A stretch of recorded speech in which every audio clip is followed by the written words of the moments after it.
இந்த விஷயத்தை சொல்றேன், மெய்மறந்து போயிடுவீங்க. நிறைய பேருக்கு இந்த விஷயம் தெரியாதுன்னு நினைக்கிறேன். மகாத்மா காந்தி நேதாஜியை காங்கிரஸ் கமிட்டியிலிருந்து வெளியே போக சொல்லுகிறார். காரணம் என்ன தெரியுமா?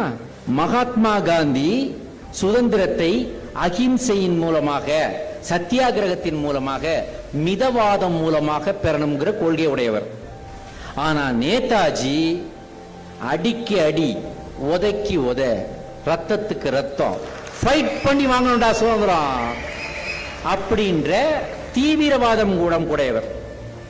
அப்ப அவரு ஜெயிச்சிட்டார். எலெக்ஷன் வச்சு நேதாஜி தலைவர் ஆயிட்டாரு. ஆனா மகாத்மா காந்தி கூப்பிட்டு, உன் ரூட்ல போனா இந்தியா ரத்த கலரி ஆயிடும், அதனால மரியாதையா நீ உன் பதவியை ராஜினாமா பண்ணிட்டு வெளியே போயிடுங்கிறாரு. யார?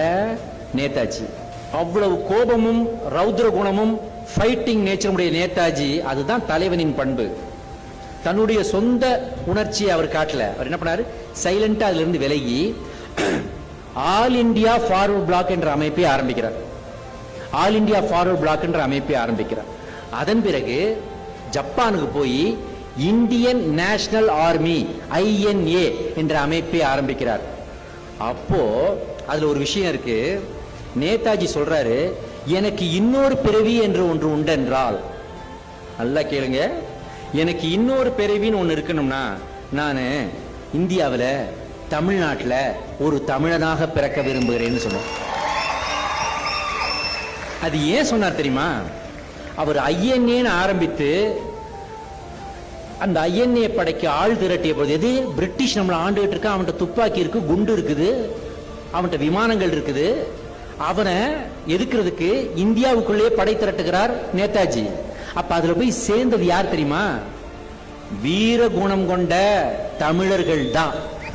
அது மட்டும் இல்ல, என்னுடைய நிதி, எனக்கு உதவி வேணும்னு கேட்ட உடனே தமிழ் தாய் குலங்கள் என்ன பண்ணாங்க தெரியுமா? பர்மாவில் நகைகளை எல்லாம் கழட்டி அவருடைய பாதத்துல போட்டாங்க.